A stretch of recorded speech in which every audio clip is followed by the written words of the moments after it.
Hey, and what is up, movie viewers? Dena'S Views and Reviews here. Asking, what you watching? Well, today I am watching Jexi. Jexi stars Adam Devine, Alexandria Shipp, Rose Byrne, and Wanda Sykes. Directed by Scott Moore and John Lucas. Produced by Mark Kaming and Suzanne Todd. Now, every now and again, I come across a movie that I catch on a whim, and it turns out to be just the film I needed to see for that particular moment in time. And this happens to be one of those movies of which I speak. Nothing really dramatic or Oscar worthy, just one of those movies you find that piques your attention. And it turns out to be a lighthearted, humorous movie, better than expected. This movie is such movie. Now, this movie was released in October of 2019. And in this movie, Adam Devine is the character. He is the main character here. And he has a bit of an obsession with the cell phone. And this obsession seems to have started when he was a child. And the first time his mother handed him a cell phone while having dinner at a restaurant. You know how with your children, they seem to be bored when you're having a conversation or attending an event, and sometimes you hand them the cell phone to allow them to use it even as a distraction or to occupy them, even if it's just for the moment, so you can kind of relate to that point. Well, his parents would give him the cell phone as a way of distracting him as well.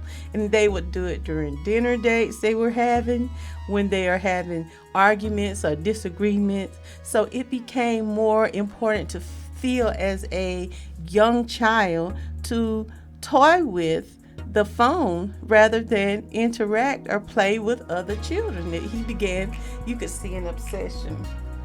So this is used to show how he became that way in regards to the cell phone. He sleep with this cell phone beside him on the nightstand, and the first thing he does when he awakes in the morning is to check his phone.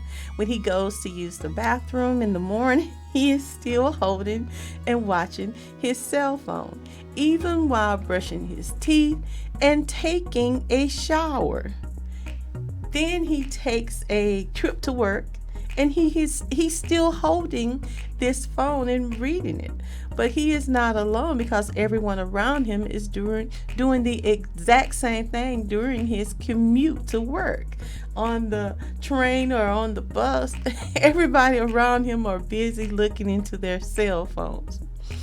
This included when he is walking down the street. He's paying for breakfast. He's using his phone as currency to pay for what he is eating. So he uses and he depends on this phone for everything.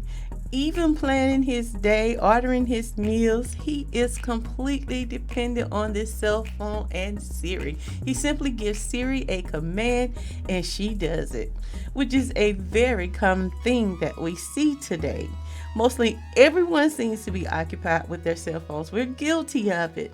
Moms pushing babies in a stroller while looking at the cell phone. There are self-driving cars with the guy behind the wheel looking at his cell phone. Instead of speaking during family dinners, most are occupied by their cell phones today, and the list goes on and on. We are all guilty of some such behavior in regards to that cell phone. And it is clearly affecting our social skills and the ability to interact with one another outside of social media. And I can bear witness to that because I see it every day. Social skills are greatly on the decline, and I predict there will soon be classes that will be taught to teach everyone in society how to properly interact with one another in the very near future. Quote me on that.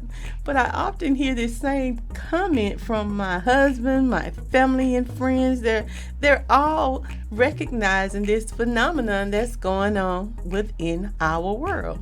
How so many people in this society have lost what was basic common social skills.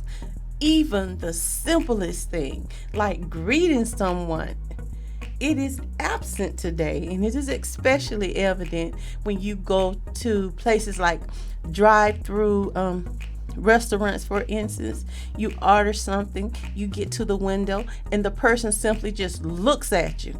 I mean, it's like a staring contest. There's no hello, there is no your order total is this amount. These people just literally stand and look at you crazy. And I have gotten to the point where I like to see the how they will respond when you get to the other side. I'm gonna start filming it. But there is it's constant and it's everywhere in society today. So even when you're speaking to people sometime in a business environment, oftentimes they're looking at their phone. I mean, during the whole process, sometimes these people are looking at their phones and rarely ever look up or look you in your eyes. It's like, where are their basic skills or manners? And I used to say, did they parents teach them just basic skills? And basic manners is like it's just gone. And it's certainly not a good look. And I am predicting that there will have to be a return to basic training on how to interact with real people, personally and professionally, because it is a dying concept these days, but one that is in desperate need of resuscitation in order to maintain a civilized society. So even though this film takes a look at the issue from a hilarious point of view, there really is no denying the dependency we have on our cell phones today. And parents can be guilty of using it as a distraction for their little ones. I am myself, because it certainly helps when it comes to using it as a virtual babysitter sometimes, just to calm them just for a moment. But I often tell my daughter that I liken her connection to her cell phone. It's like an appendage on her body. It is always with her, near her, and it's like a natural part of her body, and that is not necessarily a beneficial thing, especially when it comes to quality time with family. But in this movie, Phil is rushing home, and he is busy looking at his cell phone and not paying attention. So he crashes into a young lady that has a bike, and he yells, "Oh my God!" And then he rushes to find his cell phone that fell to the ground when they crashed. Now, after they ran into each other, he pays no mind to the young woman. He's only concerned about this cell phone, and he grabs his cell phone that had fallen to the ground, and he's saying, "Oh my God, you are okay." That is when he hears the voice from the young woman he smashed into, and she sarcastically is saying to him, "Yeah, I'm all right too." But she's holding her bike, and then he looks behind him to see her, and he apologizes for the incident and asks her if she's okay. He then asks how is her bike and offers to pay for any damages that he may have caused. And this is when she introduces herself as Kate and lets him know she owns the bike shop that they are standing in front of. There seems to be some kind of chemistry between the two, and they talk a little bit, and he is about to leave when a guy on a bike is riding very fast, and he he's riding past him, and he causes his cell phone to fall out of his hand to the ground, and it actually breaks this time. It breaks into 3 different pieces. He is completely upset. And in the next scene, he is at the cell phone store speaking to the sales associate in an effort to have his phone repaired. Now, this was a funny part, because there is a foul mouth sales associate, and that woman is played. This associate, she's played by Wanda Sykes, and she is a trip in this movie. But she informs him how the cell phone is in three distinct pieces. It cannot be repaired. It can only be replaced. And I gotta say, Wanda Sykes is so insulting in this movie, but she's hilarious. I mean, she's saying some things. Oh my God. But you have to see this movie to get what I'm saying. But I get the feeling she was representing what some of the sales associates that we come in contact with in those cell phone stores, what they may actually be thinking when they face similar customers. And this is what made it so funny to me. But Phil is given a new cell phone that he takes home, and he is very excited to open it and get it working. Phil gets the new cell phone, opens it, and before he turns it on, he takes it and rubs it against his face and skin like he's so satisfied. It's like greeting an old friend or a baby or a long lost puppy. He's behaving much like an addict of sorts. And as soon as he turns it on, the cell phone greets him and immediately introduces itself as Jexi and lets him know it is here to make his life better. He is completely giddy. Jexi then asks, will he accept the new user agreement? Without hesitation, he said, yes, I will. The phone asks, would you like to read it first? He says, no, I'm good. Then the cell phone says, stupid.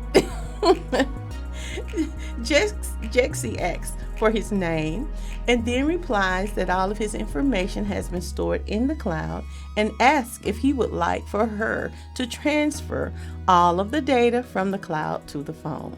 Now the phone needs his email account password, his bank account password, his credit card account password, and all of his social media accounts, as well as his password for his Cinnabon account.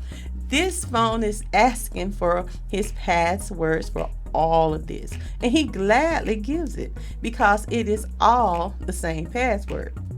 And immediately Phil notices that the cell phone is speaking weird, almost as if he is speaking with an arrogant person of sorts. When he tries to get the phone to order him dinner, and it tells him he looks like he can use some salad instead of what he wanted, which was something from a Mongolian palace, the phone actually orders him a kale salad, children's size, from Tender Greens instead, and sends it to him. He is upset and he tries to cut the phone off, but it surprised him because the phone turns itself back on. The phone, when he is surprised that it came back on, the phone informed him that he gave it permission to override his commands. This phone should have been trashed at that point. But the next morning, Phil is awakened by the telephone, but it didn't ring or alarm as normal. It's screaming, "Wake up, bitch!" Then while he is in the shower, the phone actually begins to laugh at him as he is taking a shower. The phone is laughing at his private size. And when he requests music, Jexi begins to play him an explicit rap song that it chose instead of what Phil requested. Now, Jexi even went as far as to insult his boss man, and he once again took the cell phone back to the store for a replacement. And I have to give this movie 2 stars out of 5 because it was hilarious. That phone used some explicit words, but I like the little bit of a romantic part of it because it is a romantic comedy with a little bit of science fiction thrown in there. And I found myself giggling at some of the responses from Jexi, and it eventually, that phone started to behave like someone in a fatal attraction relationship. And this most definitely is not a movie for children to watch. The cell phone, as I said, uses profanity, and there is some very sexually explicit references that the phone uses as well. Now, although Jexi put some things into motion that really negatively affected Phil's life, it also turned out that there were some events that proved beneficial to him in the end. So if you're looking for a hilarious adult romantic comedy to check out, I definitely recommend this one for a couple of chuckles. Now, Jexi is rated R, and if you would like to check out Jexi, you most certainly can, because it is now streaming on Netflix. Once you have watched it, let me know how you would rate it on a scale of 1 to 5. If you have not already done so, be sure to subscribe to this channel and Dena Mo Views and Reviews. And be sure to check out my other channel, Discussions with Dena, where I discuss current topics, events, and concerns to me and you. And no, I am not politically correct. And it is on YouTube. And you can also listen on Spotify, Apple Podcasts, or anywhere you get your podcasts. This has been Dena Movie Views. Join me for my next movie review and recommendation. And remember, it's my view. Now, what you watching?